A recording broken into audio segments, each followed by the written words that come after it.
주님께서 여러분과 함께 마르코가 전한 거룩한 복음입니다.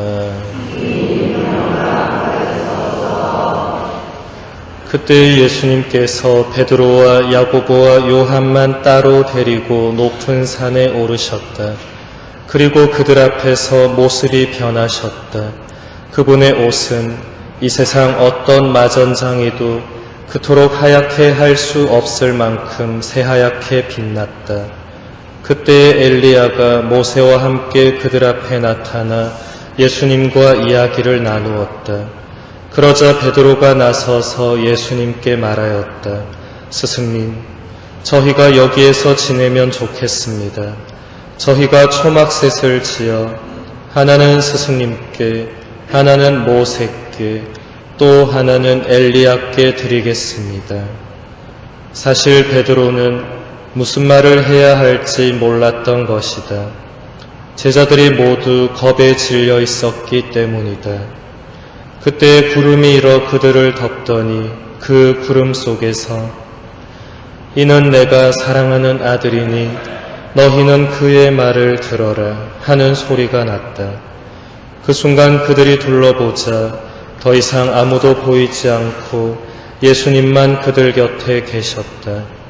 그들이 산에서 내려올 때에 예수님께서는 그들에게 사람의 아들이 죽은 이들 가운데에서 다시 살아날 때까지 지금 본 것을 아무에게도 말하지 말라고 분부하셨다. 그들은 이 말씀을 지켰다.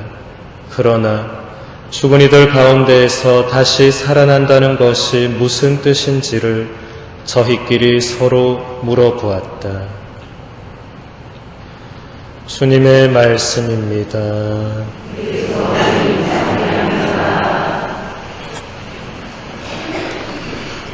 참 예수님,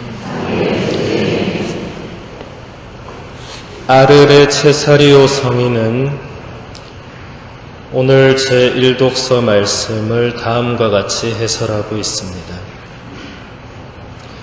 이삭은 살해당하지 않고 순양이 도살되었습니다. 일이 그렇게 진행된 것은 이삭이 실제가 아니고 표상이었기 때문입니다. 나중에 예수 그리스도 안에서 이루어진 일이 이삭 안에서 묘사되었다는 말입니다.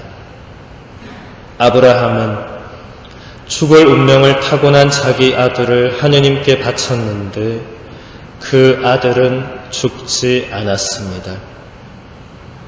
반면에 하느님께서는 불사로 태어나신 당신의 아드님을 인류를 위하여 죽음에 내어주셨습니다.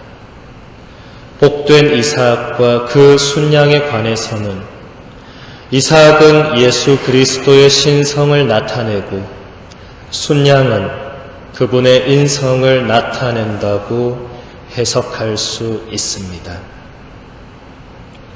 체사리오 성인을 비롯한 많은 교부들은 이삭이 예수 그리스도를 미리 보여주는 그런 인물, 어떤 표상으로 생각했습니다.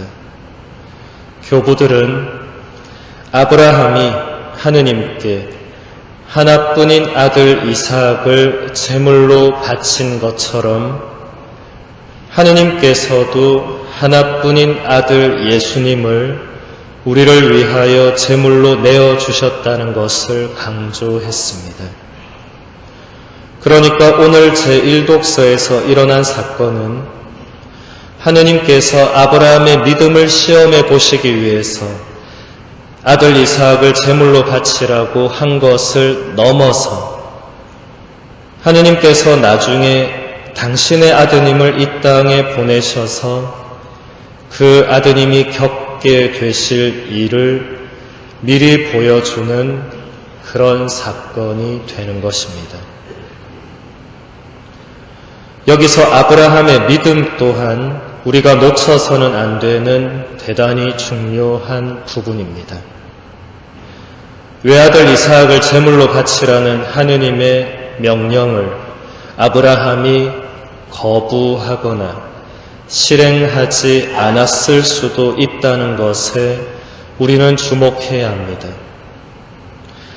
여러분 가운데서 특히 부모님들이라면 그 어느 부모님이 하느님께서 당신의 자녀를 제물로 바치라고 하신다면 곧바로 예, 그렇게 하겠습니다 하고 대답할 수가 있겠습니까? 이삭은 하느님께서 아브라함에게 그냥 주신 아들이 아니었습니다. 이삭은 아브라함이 100살이 되었을 때 하느님께서 약속하셨던 축복의 결실로 주신 그런 특별한 아들이었습니다.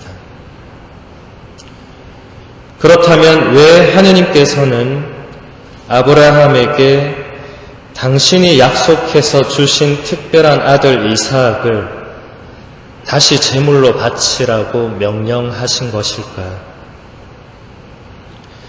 가톨릭 교회 교리서는 그 이유를 다음과 같이 설명하고 있습니다. 하느님께서는 아브라함의 신앙을 최대한으로 정화하시고자 그에게 주시겠다고 약속까지 해주신 아들을 제물로 바치라고 요구하십니다. 그러나 아브라함의 신앙은 약해지지 않았습니다. 아브라함은 하느님께서 번제물로 바칠 어린 양을 손수 마련하시고 하느님께서 죽었던 사람까지 살리실 수 있다고 믿고 있었습니다. 이렇게 하여 믿는 이들의 아버지가 된 아브라함은 우리 모두를 위하여 당신의 아드님을 아끼지 않고 내어주시는 성부 하느님을 닮았습니다.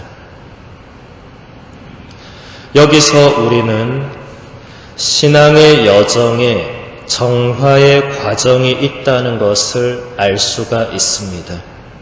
믿음이란 그저 미사에 열심히 나온다고 해서 깊어지는 것이 아니라 하느님께서 주시는 어떤 시험이나 시련을 통해서 더욱 단련되고 정화되면서 깊어지는 것입니다. 하느님께서는 우리 각자의 믿음의 깊이에 맞게 정화의 과정을 겪도록 하십니다. 아브라함은 믿음이 참으로 깊은 사람이었습니다. 그렇기 때문에 하나뿐인 아들 이삭을 제물로 바치라는 엄청난 시험의 과정을 하느님께서 겪도록 하신 것입니다. 그리고 아브라함은 외아들을 제물로 바치라는 하느님의 명령에 단 한마디의 불평이나 원망이나 거부의 표현 없이 외아들 이삭을 제물로 바쳤습니다. 이삭은 비록 죽지는 않았지만 아브라함이 장작을 손수 쌓아서 제단을 만들고 그 위에 아들 이삭을 직접 손으로 묶고 칼을 손에 든 뒤에 아들을 찌르려고 했던 그 자체가 아브라함에게는 이미 이삭을 제물로 바친 것과 똑같습니다. 예수회의 송복모 신부님은 순례자 아브라함이라는 그의 책에서 나에게 이삭은 무엇인가 하는 질문을 던지면서 다음과 같은 성찰을 우리에게 전해주고 있습니다. 만일 우리들에게도 시험이 온다면 그것은 순전히 하느님께 대한 우리의 사랑을 증가시키고 우리 자신과 이웃의 유익을 위한 것입니다.